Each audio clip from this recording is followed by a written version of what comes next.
Saúdo a todos com a graça e a paz do nosso Senhor Jesus Cristo. Amém. Abramos nossas Bíblias em Gênesis capítulo 12.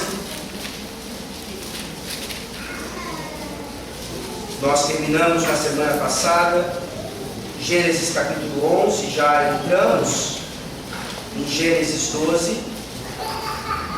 E hoje nós continuamos em Gênesis 12 até o versículo 9. Eu farei a leitura dos versículos 1 a 9 e a nossa mensagem será dos versículos 4 a 9. Gênesis 12, de 1 a 9, e a mensagem dos versículos 4 a 9. Essa é a santa palavra de Deus. Ora, disse o Senhor a Abrão: sai da tua terra, da tua parentela e da casa de teu pai, e vai para a terra que te mostrarei. De ti farei uma grande nação, e te abençoarei, e te engrandecerei o nome. Sê tu uma bênção. Abençoarei os que te abençoarem, e amaldiçoarei os que te amaldiçoarem. Em ti serão benditas todas as famílias da terra. Partiu, pois, Abrão, como lhe ordenara o Senhor, e Ló foi com ele. Tinha Abrão 75 anos, quando saiu de Harã. Levou Abrão consigo a Sarai, sua mulher, e a Ló, filho de seu irmão, e todos os bens que haviam adquirido, e as pessoas que lhes acresceram em Harã. Partiram para a terra de Canaã, e lá chegaram. Atravessou Abrão a terra até Siquém, até o carvalho de Moré. Nesse tempo os cananeus habitavam essa terra. Apareceu o Senhor a Abrão e lhe disse: darei à tua descendência esta terra. Ali edificou Abrão um altar ao Senhor que lhe aparecera. Passando dali para o monte ao oriente de Betel, armou a sua tenda, ficando Betel ao ocidente e Ai ao oriente. Ali edificou um altar ao Senhor e invocou o nome do Senhor. Depois seguiu Abrão dali, indo sempre para o Neguebe. Amém. Amém. Vamos orar. Ó Deus bendito, Deus que nos chamou com o mesmo chamado de Abrão, nos ajuda a entender um pouco mais, ó Deus, em que consiste esse chamado. Nós temos ouvido a Tua voz e muitas vezes desobedecido. Nós temos ouvido e atendido o chamado, mas muitas vezes de forma meramente parcial e não total.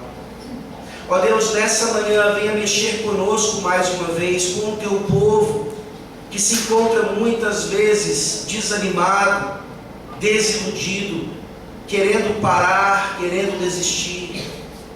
Mas nós não somos assim, ó Deus, nós somos peregrinos, nós somos perseverantes, nós somos aqueles que, talvez não conhecendo todos os propósitos, sabemos para onde estamos indo e por que estamos indo para lá. A vida de Abrão, ó Deus, não é uma vida distante da nossa, especialmente no que diz respeito à nossa espiritualidade. Por isso que o modelo hoje do pai Abraão seja para nós mais uma vez uma indicação de que ele já cria com uma fé incipiente no Messias, no descendente, e que nós hoje podemos e devemos crer ainda mais, porque o Messias já veio, o descendente já cumpriu. Gênesis 3,15 pelo menos começou a cumprir de uma forma cabal. Ó Deus, fala conosco nessa manhã. Não estamos aqui por acaso. Nós queremos ouvir a Tua voz. Nós queremos modificar aquilo que precisa ser transformado ainda. E só o Senhor pode nos encorajar, ó Deus. Só o Senhor pode acalmar as nossas vidas. Só o Senhor pode nos mostrar que vale a pena continuar na peregrinação até a Nova Jerusalém, até a cidade construída não por mãos humanas, mas pelo arquiteto todo-poderoso, que é o próprio Deus. Em nome do nosso Senhor Jesus Cristo, aquele que peregrinou em nosso lugar, que nós oramos. Amém. Amém. Qual é uma imagem que vem à sua mente quando você se lembra do homem chegando até a Lua? Talvez seja aquele primeiro passo, que é um grande passo para a humanidade, como Armstrong colocou. Mas sem dúvida alguma, na mente de todos nós, vem aquele momento em que o astronauta crava a bandeira dos Estados Unidos ali, naquela região, naquele local, onde o homem nunca tinha chegado antes. Claro que ali eles estavam fazendo apenas uma demonstração de que a nação dos Estados Unidos, com todo o seu investimento, com toda a sua tecnologia, chegava ali antes da União Soviética, antes dos russos, naquela corrida, tentando mostrar quem estava na frente ali na Guerra Fria. Mas sem dúvida alguma, a nação dos Estados Unidos queria com ousadia demarcar aquele território. É como se eles tivessem o direito sobre a Lua, porque foram os primeiros ali a chegar. Como é que você demarca território? Como é que você representa que você chegou a algum lugar e juntamente com você ali talvez várias outras pessoas representadas em você? Nós vemos aqui nesse texto exatamente isso acontecendo, não com bandeiras fincadas, mas por meio da edificação de altares. Nós vemos claramente aqui, onde Abraão ia, ele edificava altares, e ali sem dúvida alguma, não apenas para representar algo, mas para de fato demarcar território. Nós veremos aqui que não interessa se alguém já estava lá antes, aquela terra pertence a Deus e Ele a dá a quem Ele bem quiser. É interessante notar que alguns pastores, eles vão um pouco além do que a Bíblia ensina, e houve um pastor pentecostal que disse que aquela terra ali, o Oriente Médio, aquilo que nós conhecemos como a região da Terra Prometida, ela é rica em petróleo, porque onde quer que Abraão ia e estabelecia esses altares, ali começava a jorrar petróleo, ali começavam as fontes do ouro negro. Não precisamos ir até essas elucubrações, mas nós precisamos entender nessa manhã o que é que significava cada altar edificado ali e como isso é uma lição para nós ainda hoje. Recentemente saiu um filme chamado Everest, sobre uma história real de uma equipe que levava turistas que buscavam a adrenalina de chegar ao topo da montanha mais alta do mundo. E ali também eles cravavam as suas bandeiras. E uma imagem que ficou clara para mim, bem nítida, foi uma japonesa que sempre ia a várias montanhas, já havia conquistado vários picos, e ali finalmente, depois de algumas tentativas, ela chegara ao cume do Monte Everest, e ali estava a bandeira do Japão. E você vai observar então que nessas expedições muitas pessoas morrem, muitas pessoas, mesmo que sobrevivam, perdem as mãos, as extremidades do corpo, devido aos efeitos congelantes da neve ou do frio. E você imediatamente se pergunta: o que é que motiva uma pessoa a fazer isso? A gastar muito dinheiro, porque o investimento para essas viagens é altíssimo. Mas lá estão elas, querendo conquistar algo, mesmo que isso signifique a sua própria vida. Nós não sabemos exatamente, é a adrenalina, é a aventura, é poder gastar o dinheiro que você tem dessa maneira. Mas qual é a motivação hoje para você continuar peregrinando nessa vida cristã tão difícil? Qual é a sua motivação hoje para continuar continuar caminhando nessa vida que é tão exigente, cujo padrão é tão alto. E que sem dúvida alguma, diversas vezes, se não diariamente, dá vontade de desistir. Talvez você já tenha desistido. Talvez você esteja aqui só cumprindo um ritual. Talvez você esteja aqui porque você não tem coragem de largar tudo isso. A sua família vai lhe impressionar. O seu pastor vai atrás de você. É preferível ficar aqui, fingindo que está tudo bem, mas quando na verdade você sabe que não está. Faz tempo que você desistiu de perseverar na caminhada cristã.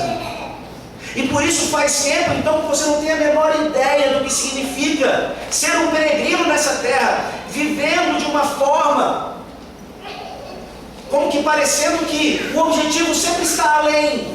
Parece que ele nunca chega. As bênçãos sempre estão lá na frente, elas nunca são derramadas sobre você. As promessas são longe demais, nunca estão aqui. E você então, por sua vez, esquece qual é a importância de ainda, na sua vida, na sua geração, edificar altares ao Senhor, demarcando território na sua vida, onde quer que você esteja.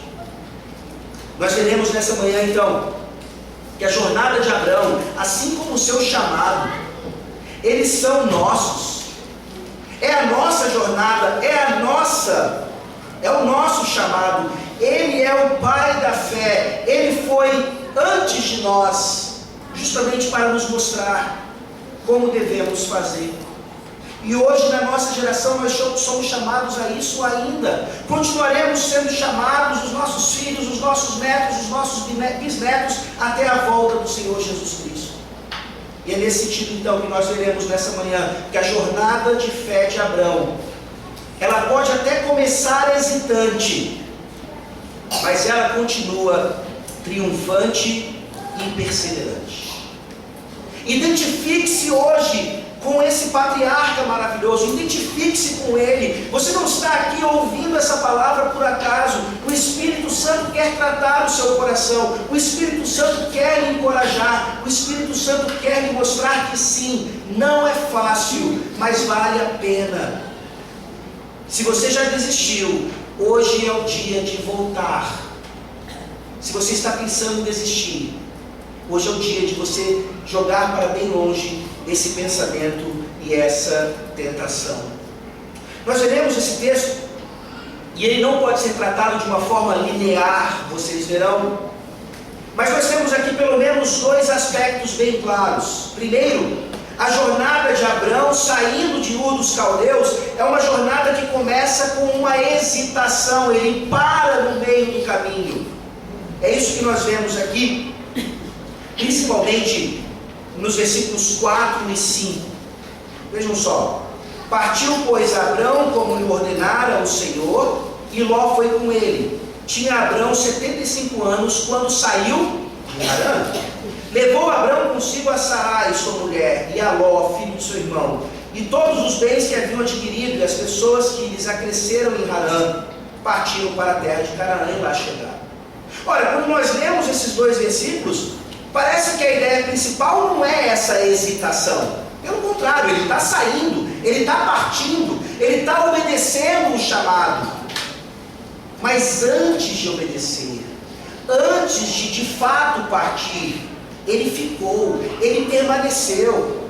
Vejam como a Escritura nos mostra isso. Versículo 31 do capítulo anterior: tomou Tera a Abrão, seu filho, e a Ló, filho de Harã, filho de seu filho, e a Sarai, sua nora, mulher de seu filho Abrão, e saiu com eles de Ur dos Caldeus, para ir à terra de Canaã. Foram até Harã, onde ficaram. Vejam então que a ideia aqui é que, infelizmente, em Harã, Abrão interrompe a sua jornada. Deus não o chamou para ficar em Harã. E ali ele, desobedecendo o chamado de Deus, permanece. A palavra de Deus é bem clara. Nós não sabemos exatamente quanto tempo ele fica ali. Mas nós sabemos que é um tempo bom, é um tempo, no mínimo, longo, o suficiente para que Abrão, ao mesmo tempo, conquistasse para si uma certa riqueza e, além disso, ele adquirisse pessoas, ou seja, escravos.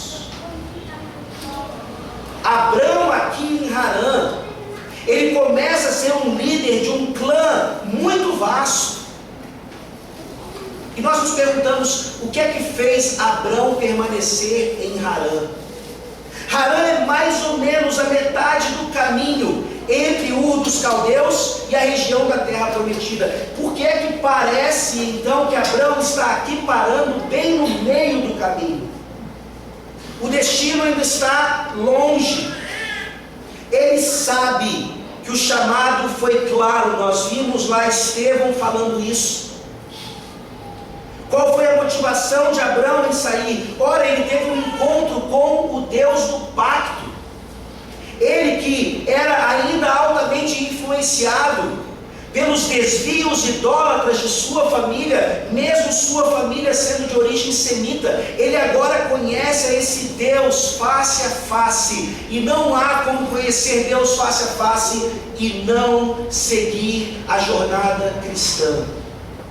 Mas infelizmente, Abrão era fraco como nós somos fracos. Nós somos chamados, o chamado é irresistível, mas dá para fazer várias paradas no meio do caminho. O chamado é irresistível, nós vamos começar a jornada, mas durante muitas vezes, muitas ocasiões, nós vamos parar bem no meio do caminho. E aqui nós temos uma dica do que aconteceu. Não podemos dizer isso categoricamente, mas nós sabemos que, como seu pai vai com ele, possivelmente a sua ligação com a sua parentela não tinha terminado por completo. É por isso que nós vimos na semana passada que parte do chamado de Abrão era não deixar apenas a sua terra, o seu conforto, tudo que ele conhecia, para ir para um lugar desconhecido, onde ele não sabia se teria conforto ou não, mas parte dessa quebra era justamente com a parentela, com a família. E seu pai Tera ainda está com ele ali em Harã. O mesmo nome do filho que morreu. Não sabemos se há ligação nisso. Não sabemos se isso foi uma forma de Tera satisfazer um pouquinho a saudade de seu filho. Vamos ficar aqui na cidade que tem o mesmo nome do meu filho que foi morto antes de mim. Não sabemos nenhuma dessas coisas, mas nós entendemos de uma forma maravilhosa que Abrão, de alguma maneira, ainda permanecia ligado a Tera, e isso não era bom para ele. Isso não era bom para a sua jornada. Isso, de modo algum, nega o fato de que precisamos cumprir o 5º mandamento: honrar os nossos pais, honrar as nossas mães, cuidar dos nossos pais, cuidar das nossas mães. Não. Jesus é bem claro lá, quando alguém diz para ele que queria segui-lo, mas antes deveria enterrar o seu pai, e ele diz: deixa que os mortos enterrem os seus próprios mortos. Nós temos aprendido aqui à luz das Escrituras que sim, muitas vezes a nossa própria família, a nossa própria parentela pode ser um obstáculo, uma barreira na jornada da fé. É difícil discernir essas coisas. Nós devemos respeito a eles, mas qual é o limite então? Até quando um pai pode ir a ponto de dizer: não, filho, você não vai fazer parte daquela igreja, não, filho, eu lhe proíbo de fazer profissão de fé lá? Muitos aqui estão fazendo catecúmenos, muitos aqui não têm seus pais ou seus parentes próximos cristãos, protestantes. Talvez alguns sejam católicos romanos, bem fervorosos, outros talvez ateus. Saiba que ao fazer essa profissão de fé, você está diretamente rompendo os seus laços com esses seus familiares que não são cristãos de fato. Você está pronto para isso? A sua parentela talvez lhe persiga, a sua parentela talvez se torne pedra de tropeço para você, mas o chamado é mais forte do que isso. Isso não pode impedir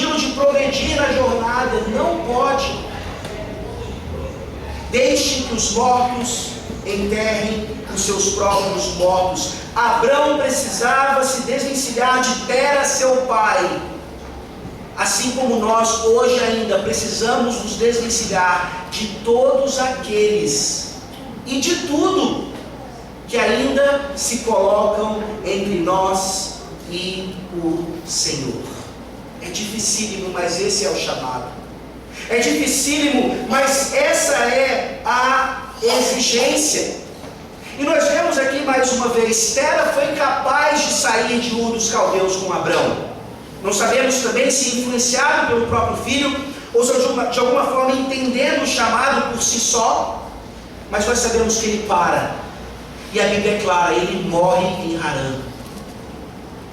Ele não cumpre o chamado, demonstrando provavelmente que ele não era apegado apenas ao seu filho que era morto, mas ainda a idolatria de onde ele saiu. E isso também pode ter sido um empecilho na vida de Abrão aqui.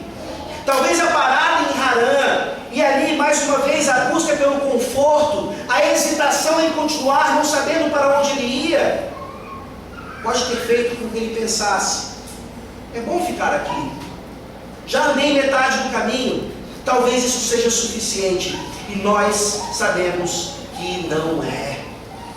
E de forma impressionante, Estevão, lá em Atos capítulo 7, nos ensina exatamente o que foi necessário acontecer para que Abrão continuasse a sua jornada. Volte lá, por favor, a Atos capítulo 7. Atos capítulo 7. Nós lemos na liturgia, e nós veremos agora mais uma vez.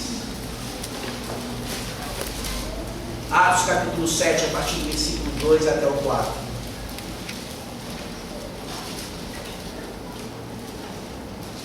Então lhe perguntou o sumo sacerdote: porventura é isso assim? Estevão respondeu: varões, irmãos e pais, ouvi. O Deus da glória apareceu a Abraão, nosso pai, quando estava na Mesopotâmia, antes de habitar em Harã.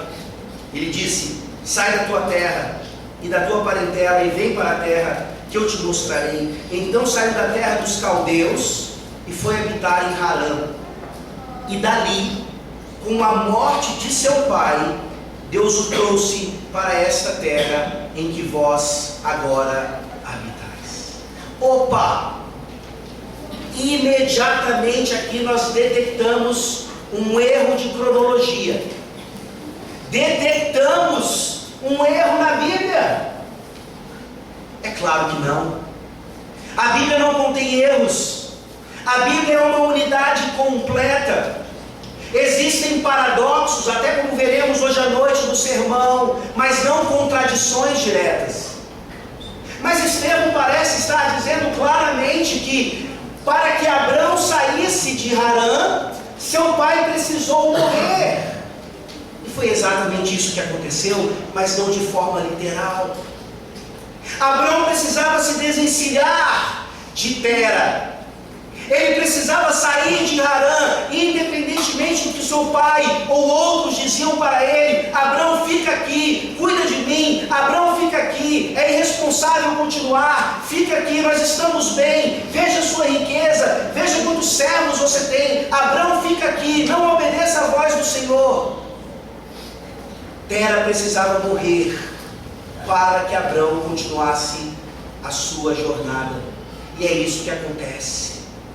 Mas, meus irmãos, ele não morre fisicamente ainda. Tera está vivo quando Abrão já está lá na terra prometida. É só você fazer as contas depois do número dado, inclusive na Bíblia, da genealogia, de quanto tempo Tera viveu. E é assim conosco, meus irmãos.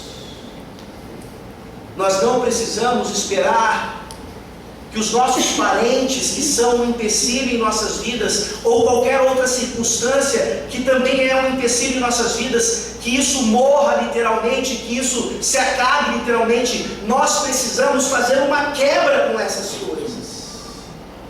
E ao fazer essa quebra, ao se desvencilhar, você está dizendo: eu prefiro Deus do que até mesmo o meu próprio pai. Eu prefiro a Deus do que até mesmo a minha própria mãe. Eu prefiro a Deus do que esse meu trabalho, que me escraviza, eu prefiro a Deus do que essas circunstâncias que sim, me trazem tanto conforto, mas me impedem de continuar obedecendo à voz do Senhor. Você é capaz de nessa manhã se desvencilhar de tudo aquilo que ainda é um nó em sua vida? É isso que você precisa fazer com o apoio, com a força, com o vigor do Espírito Santo. Pelas nossas próprias forças nós não conseguimos. Pelas nossas próprias forças nós continuaríamos em Harã, enriquecendo e nos tornando ainda mais senhores de várias pessoas. Mas Abrão foi chamado para uma peregrinação. Ele foi chamado para uma jornada. E maravilhosamente, apesar de ter sido um erro para ele ter permanecido ali durante todo aquele tempo na providência e na estratégia de Deus, que estão além de nós.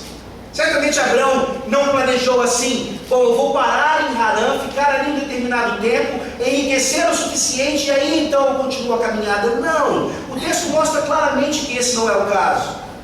O texto mostra claramente que foi uma hesitação pecaminosa de Abrão.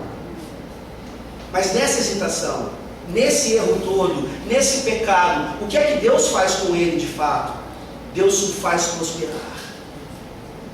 Deus dá a ele aquilo que ele realmente precisaria para chegar até Canaã e chegar com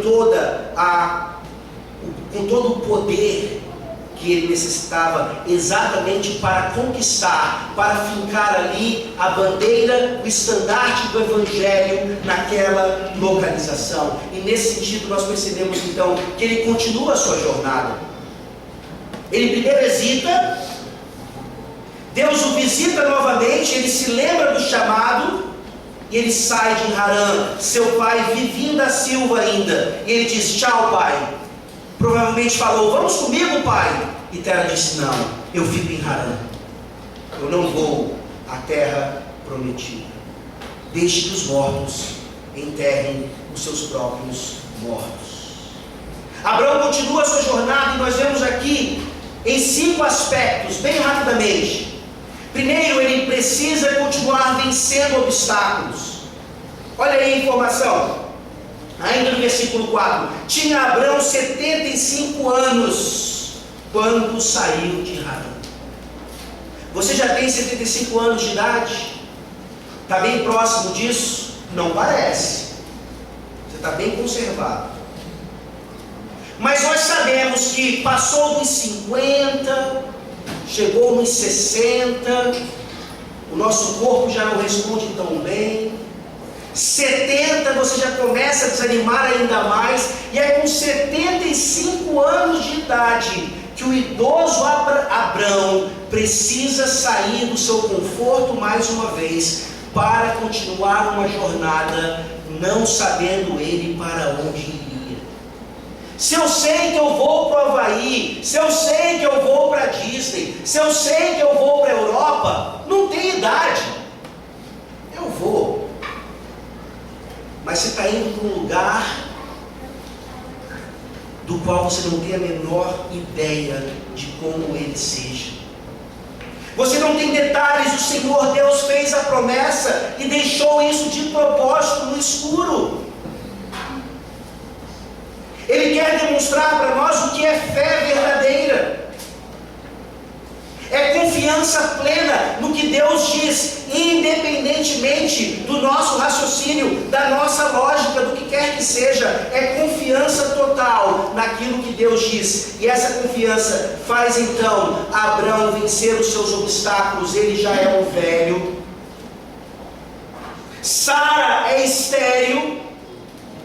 E parte da promessa é que ele teria um filho, velho e estéril. Como assim?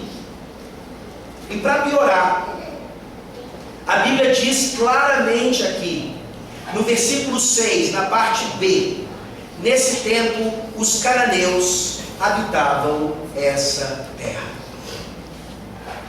Olha, você conhece aqui todo o dilema dos sem terra, a ideia de invadir propriedades.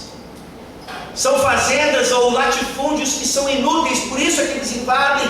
E aí começa o debate, mas não é deles, e é deles e tal, e eles têm direito ou não têm. E aqui é exatamente isso que está acontecendo, não debaixo da nossa cultura ou daquilo que envolve toda essa questão hoje em dia, mas a ideia é que Deus está mandando Abrão tomar posse de uma terra onde já havia habitantes. Essa é a ideia aqui da jornada. O Espírito Santo está nos levando, juntamente com Abrão e toda a sua comitiva, à beirada ali da terra prometida. Ele começa a conhecer Canaã, ele começa a entender o que era Siquém, o que era o Carvalho de Moré, como veremos já já. E sem dúvida alguma, quando ele chega ali, ele vê claramente que os cananeus habitavam aquela terra. Homens poderosos, gigantes, muitas crianças que representavam ali exatamente o que Abrão não tinha. Os cananeus tinham descendentes, os cananeus continuariam ali, eles continuariam dominando aquele território, e Deus diz para Abrão: vai e coloca o seu estandarte exatamente naquela localização. Mais uma vez, humanamente falando, os desafios são enormes, e eles nos fazem querer desistir, mas não deve ser assim com o Filho de Deus, com o filho de Abrão. Nós vamos contra as circunstâncias, nós vamos contra o que os conselhos humanos dizem, porque nós ouvimos a voz de Deus. E nós precisamos colocar os nossos estandartes exatamente nesses lugares que parecem impossíveis de serem conquistados e dominados por nós mesmos. A jornada de Abrão era cheia de obstáculos, mas ele foi vencendo cada um deles. E ao fazer isso, ele armava tendas. Ele sabia então, no final das contas, que aquele desafio não era um obstáculo final, porque ele sabia que aquele ali não era o seu destino final.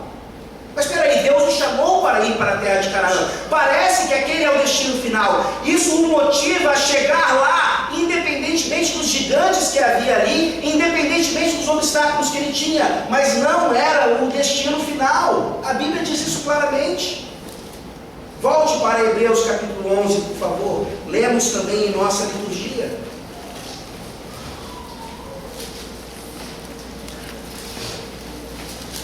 É essa mesma visão, é essa mesma ideia que vai nos ajudar a continuar na jornada, independentemente dos obstáculos. Hebreus capítulo 11, versículos 8 a 10.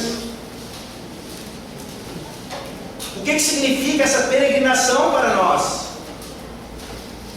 Depois que Abrão sai de Harã, ele descobre rapidamente que a sua vida seria de peregrinação, que ele não ficaria nem na terra prometida, do tipo, cheguei, ufa, agora dá a minha mansão.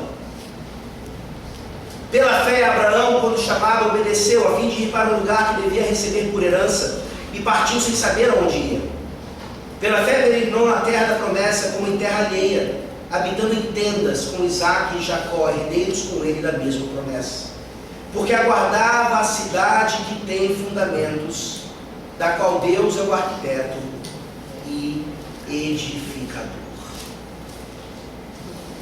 Meus irmãos, é essa a nossa esperança. É por isso que Paulo vai dizer lá em Colossenses: pensai nas coisas lá do alto e não nas que são desse mundo apenas.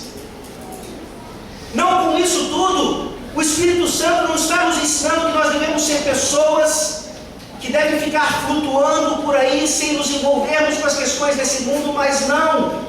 O que o Espírito Santo está querendo dizer é que nós nos envolvemos demais com esse mundo.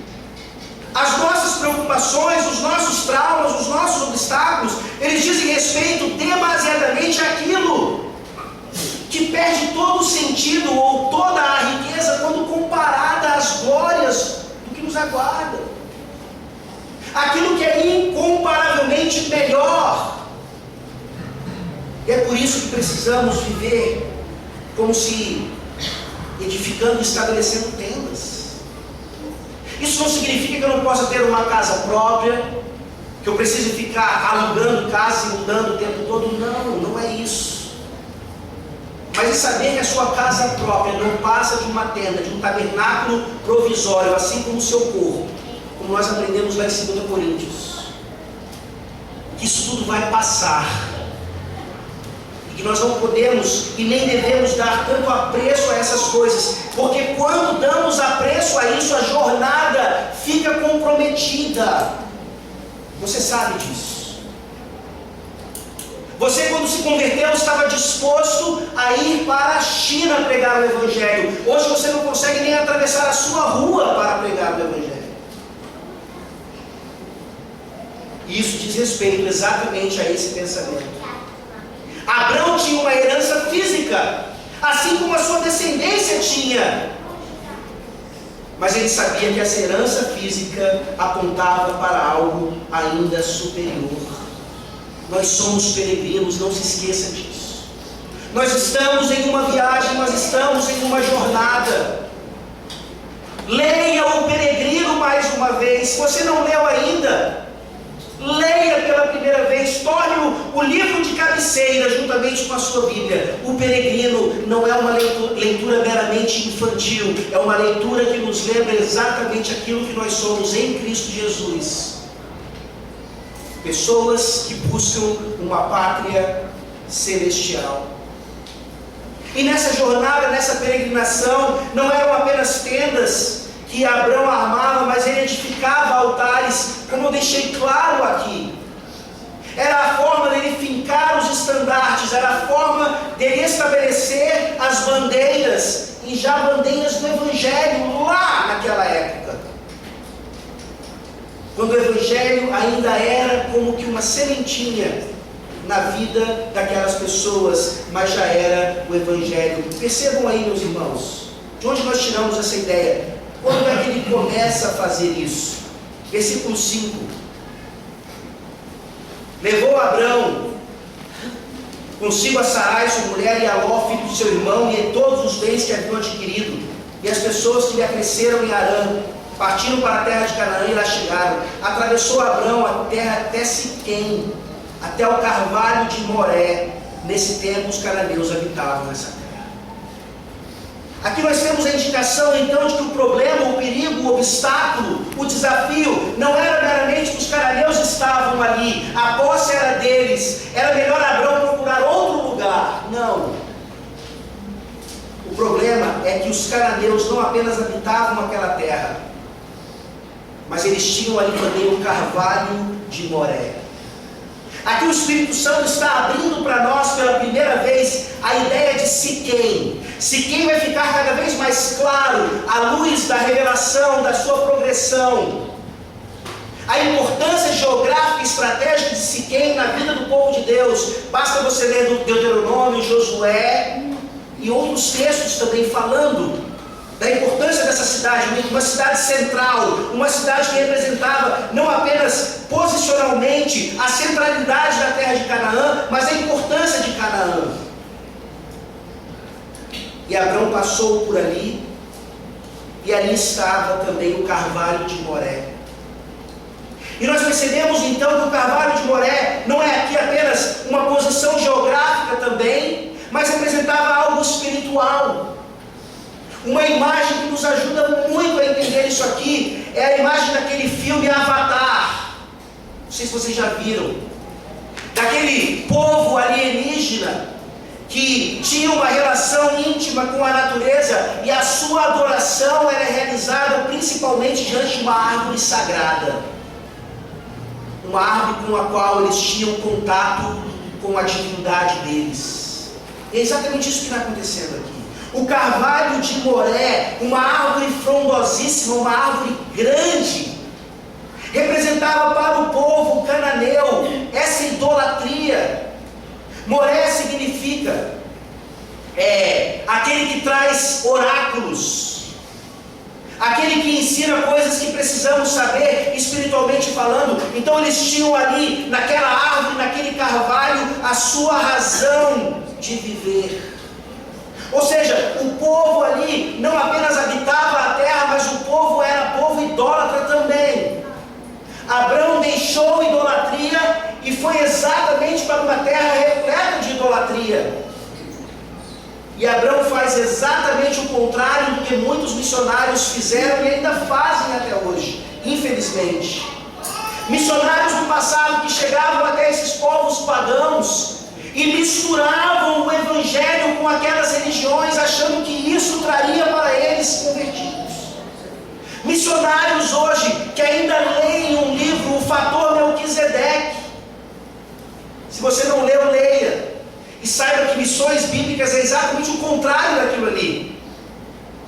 E o Fator Melquisedeque é um livro que ainda influencia pessoas, mostrando que o missionário deve estar atento para a questão da cultura, para a questão da religião, e ali ele encaixa o evangelho naquilo. Essa é a sabedoria, esse é o discernimento que o missionário deve ter. Não, meus filhos.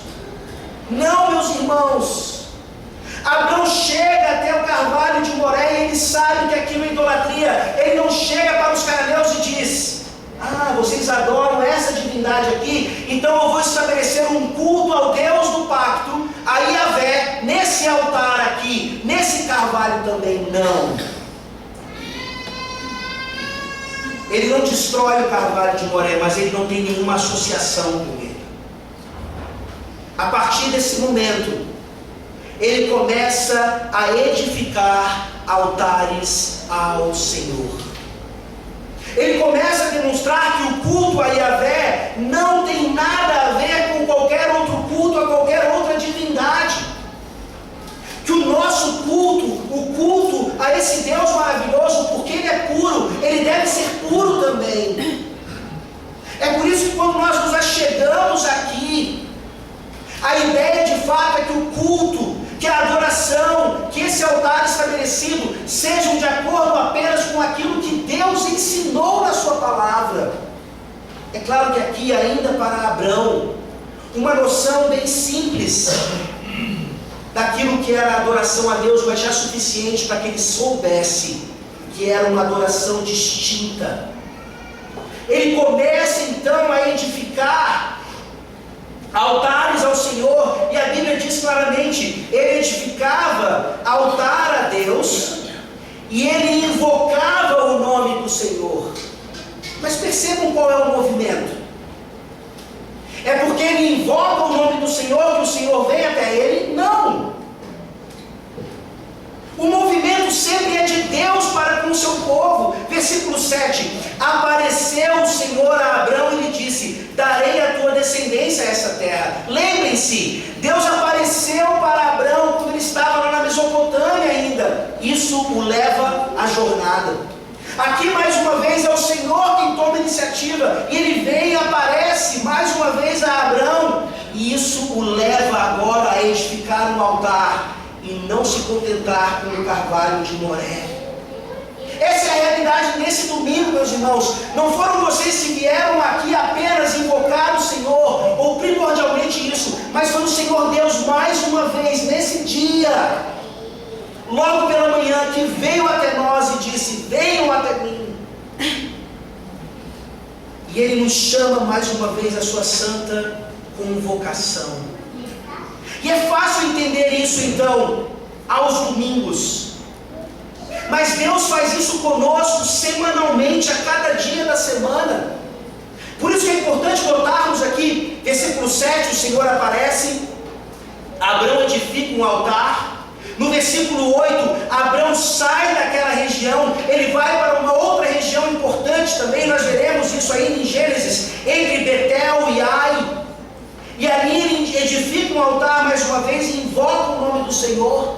Onde quer que ele fosse agora, ele estabeleceria esses altares, não para gerar o petróleo da região mais uma vez, mas para gerar a maior riqueza que uma comunidade pode ter, que é a presença de Deus no meio daquele povo. no meio daquela região. Era isso que representava o altar. E mais uma vez lembrando, meus irmãos, sim, nós temos aqui a indicação de um culto já comunitário, de um culto prestado a Deus de forma solene, distinta de qualquer outra forma. Mas isso que nós estamos experimentando hoje aqui pela manhã, só vai fazer sentido real, só vai ser para nós uma experiência de fato com Deus, uma visitação plena do nosso Deus, quando nós entendermos que antes de estabelecer um altar comunitário, nós estabelecemos um altar privado em nossas casas, tanto nas devocionais particulares como nas devocionais familiares. A Bíblia é clara quanto a isso. A preparação para o dia do Senhor deve começar lá na segunda-feira após o dia do Senhor, quando nós nos levantamos mais cedo, ou dormimos um pouquinho mais tarde, ou não almoçamos naquele dia, devido à nossa agenda tão corrida, para estarmos com o Senhor Deus em oração, em leitura das Escrituras, em memorização de catecismo e tantas outras formas maravilhosas de ouvirmos a voz de Deus e de invocarmos o seu nome.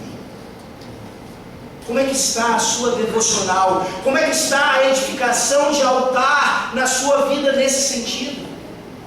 É um ciclo maravilhoso. Aqui o Senhor Deus nos encoraja. Aqui nós renovamos os nossos votos. Aqui nós dizemos a nossa semana vai ser diferente. Mas se a semana não for diferente, você vai estar sempre fazendo os mesmos compromissos com Deus, domingo após domingo. Comece amanhã de fato, um pouquinho a cada dia, separe esse tempo. Não exija tanto de você, se já faz tempo que você não faz isso. Mas comece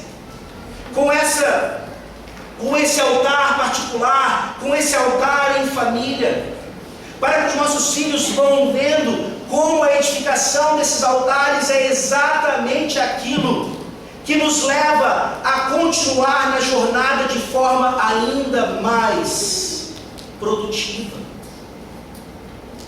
Que o Senhor Deus nos ajude a fazer essas coisas, sabendo então, para terminar agora, que Abrão, ele vai edificando tendas e altares de uma forma perseverante e triunfante. A jornada ela é perseverante, mas também triunfante. O texto termina no versículo 9 dizendo: depois seguiu Abrão dali, indo sempre para o Neguebe.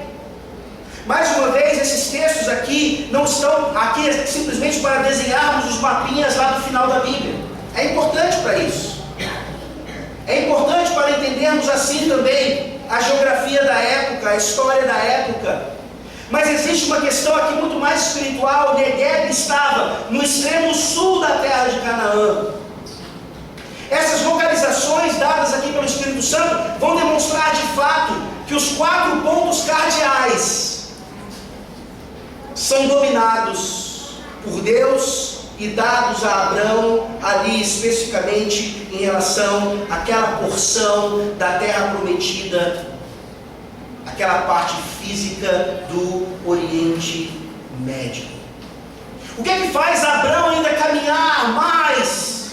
Ele já chegou numa extremidade da terra prometida. Isso não é suficiente, não. Ele tem que ir para outra extremidade. Ele tem que ir para outra extremidade. Ele tem que saber com seus próprios olhos o que é que ele de fato receberia como herança, ou melhor ainda, que a sua descendência receberia como herança. E está aqui a motivação final, meus irmãos.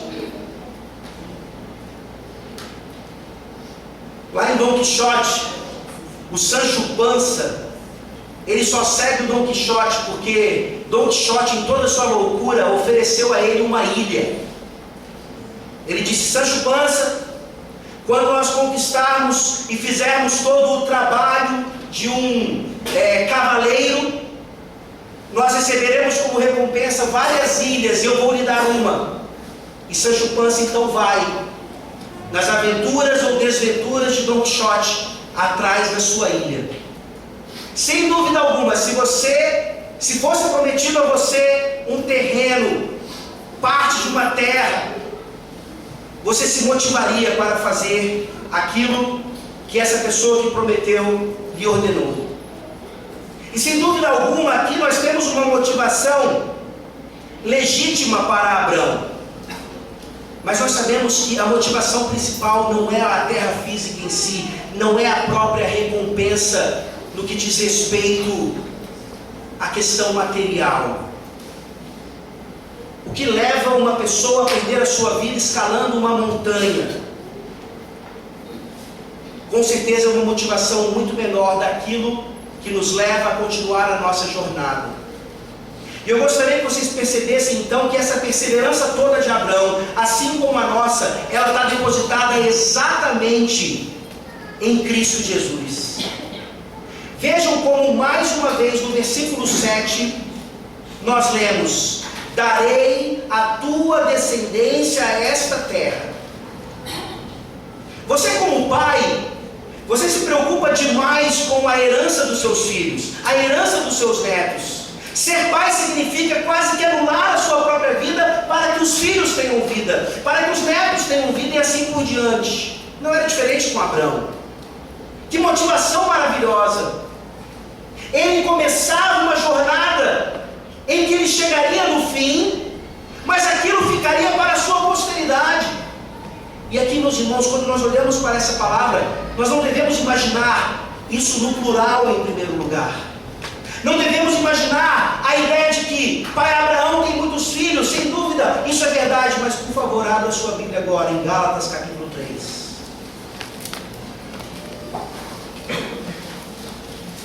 Gálatas capítulo 3. Gálatas 3, versículo 16. Aqui Paulo está usando exatamente essa promessa lá de Gênesis 12. E vejam como teologicamente nos aponta qual é a nossa motivação. É Cristo Jesus, é sempre Cristo. Por Ele é que nós continuamos a jornada perseverantes. Gálatas 3,16. Ora, as promessas foram feitas a Abraão e ao seu descendente.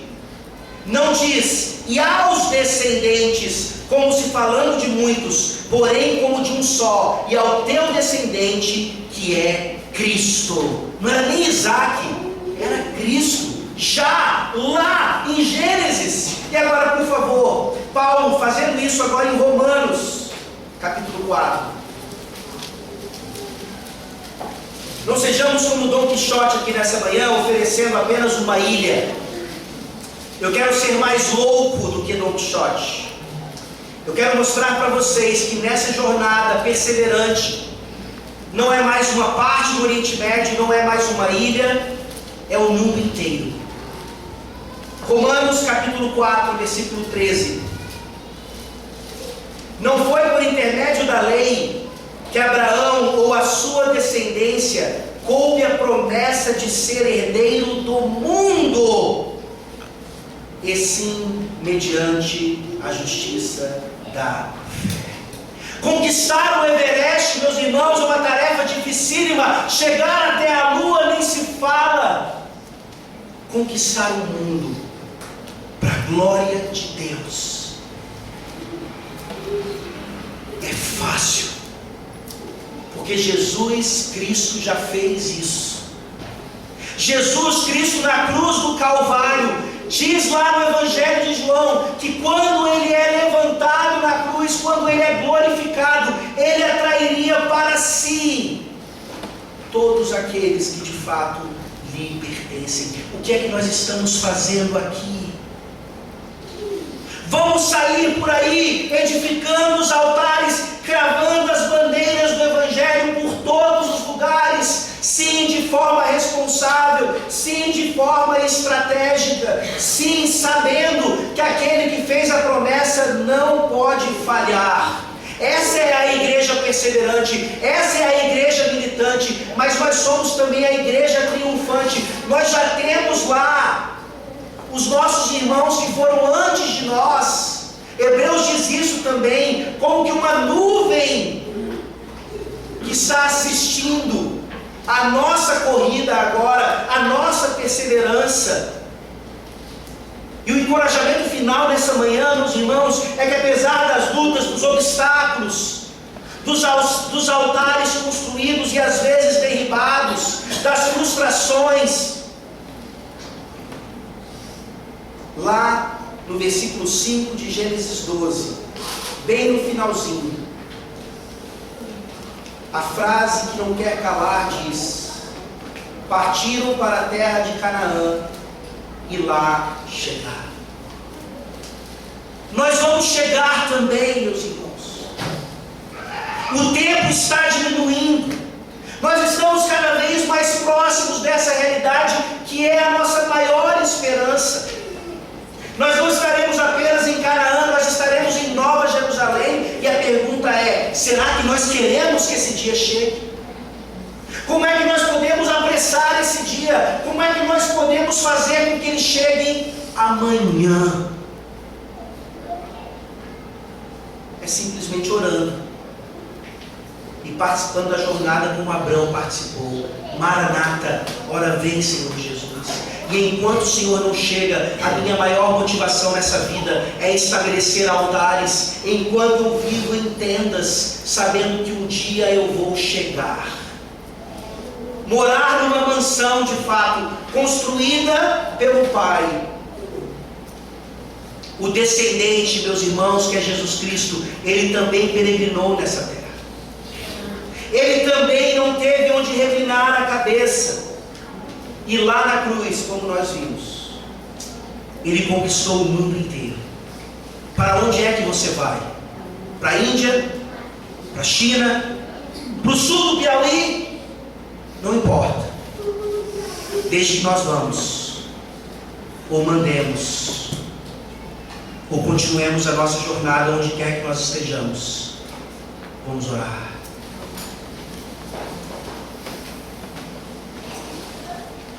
Ó Deus, obrigado pela vida de Abraão, por esses detalhes tão maravilhosos que dizem respeito a nós até hoje. Nos ajuda a edificar os altares da nossa vida, Senhor. São os teus estandartes, são as tuas bandeiras. Que as nossas famílias, nas nossas vizinhanças sejam de fato esse local onde o Senhor está, no meio daquela comunidade. Ó Deus, que o nosso Estado possa perceber cada vez mais o avanço do Evangelho verdadeiro, não na construção apenas de igrejas, mas de fato em implantações verdadeiras, legítimas, sólidas, independentemente do tempo que isso leva ou do dinheiro investido. Ó Deus, nos ajuda a cumprir o teu chamado. Se tem aqui alguém de fato que desistiu da jornada, ó Deus, revigora nessa manhã. Se tem alguém que está pensando em desistir, tira dele esse pensamento, tira dela essa ideia. E nos ajuda a olhar para o descendente sempre. Cristo Jesus, em quem todas as promessas são amém e amém. É no nome dele, ó Deus, que nós oramos nessa manhã, gratos por tudo. Amém. Amém.